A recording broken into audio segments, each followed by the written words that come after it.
Good morning. It is. The vibration here is off the charts. I've never experienced it ever that high. Yeah. I feel so connected. Yeah. It's great.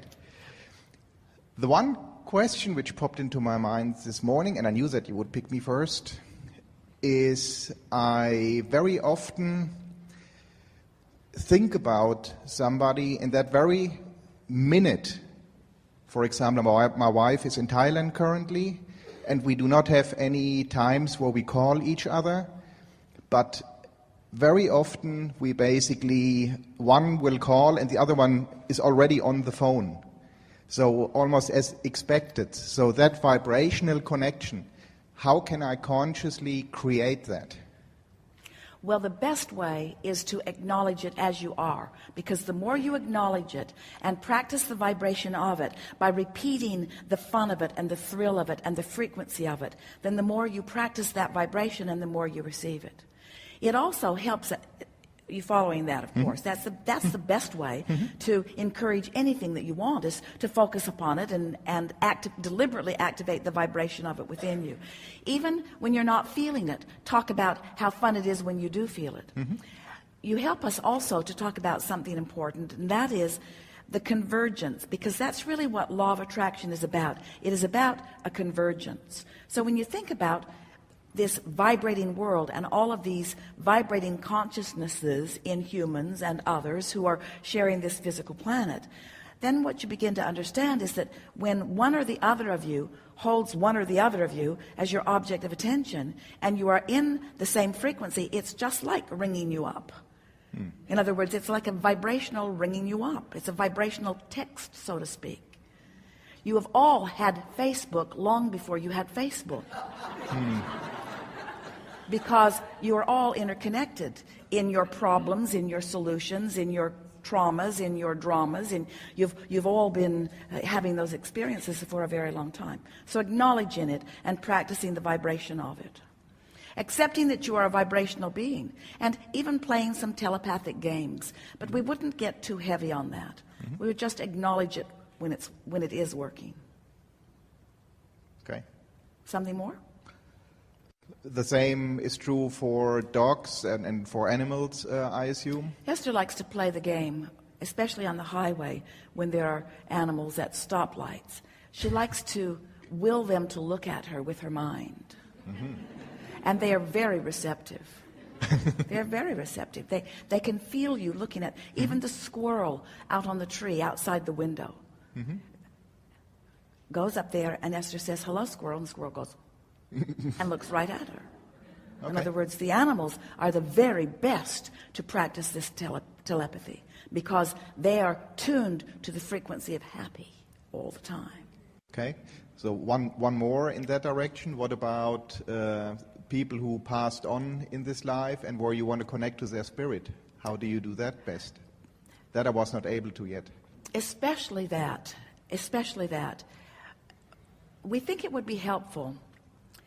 Esther found, as Jerry made his transition, that when she was trying to figure out where he was, she got lost in all of that.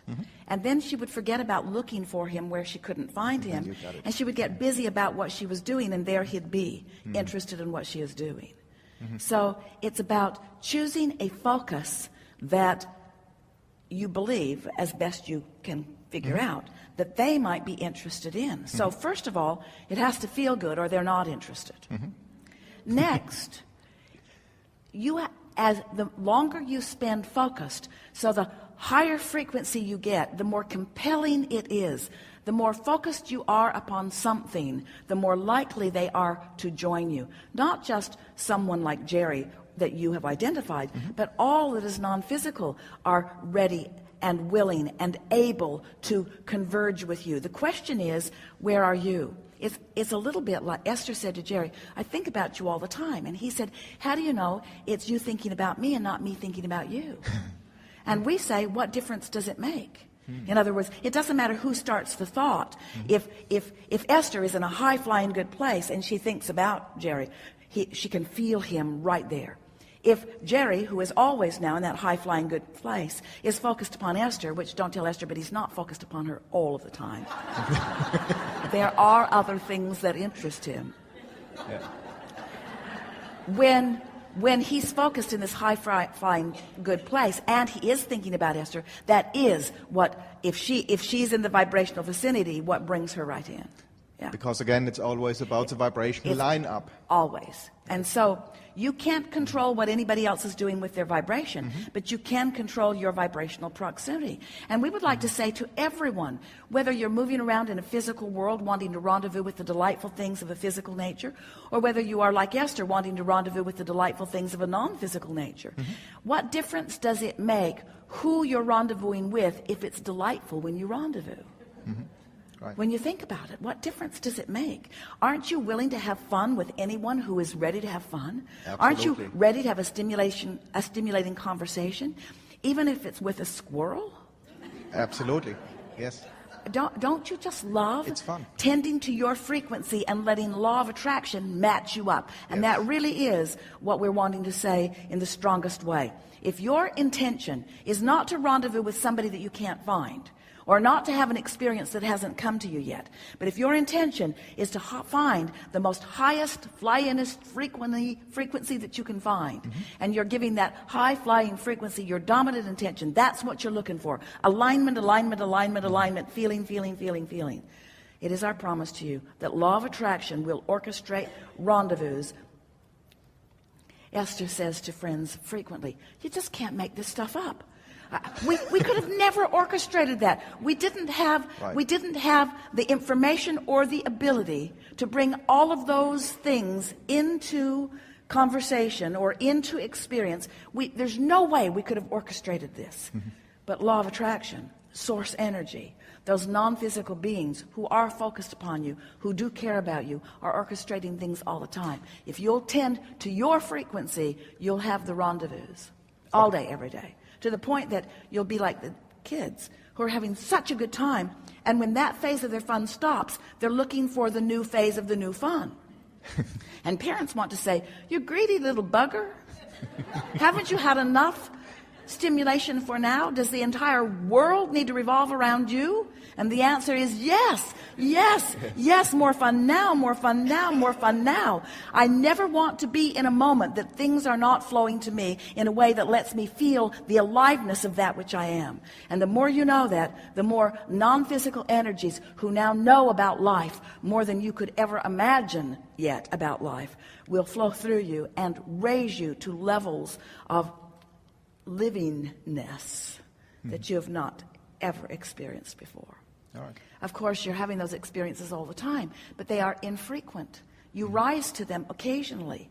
You plan things, you carve things out, you go to concerts, or you plan a particular rendezvous with people that you know that you will have fun with.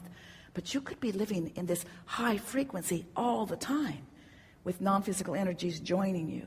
And Esther said to us, well, Abraham, won't I achieve a sort of burnout with that? Won't it be too much for me? And we say, the more you tune to the frequency, the more you'll be like those little kids who must have that high-flying frequency because it's who you really are. It's what you're accustomed to.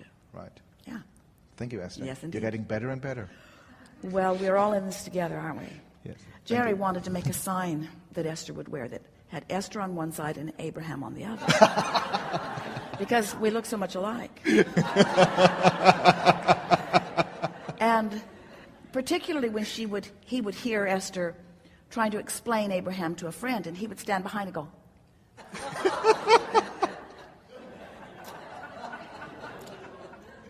we've enjoyed this interaction. Thank you.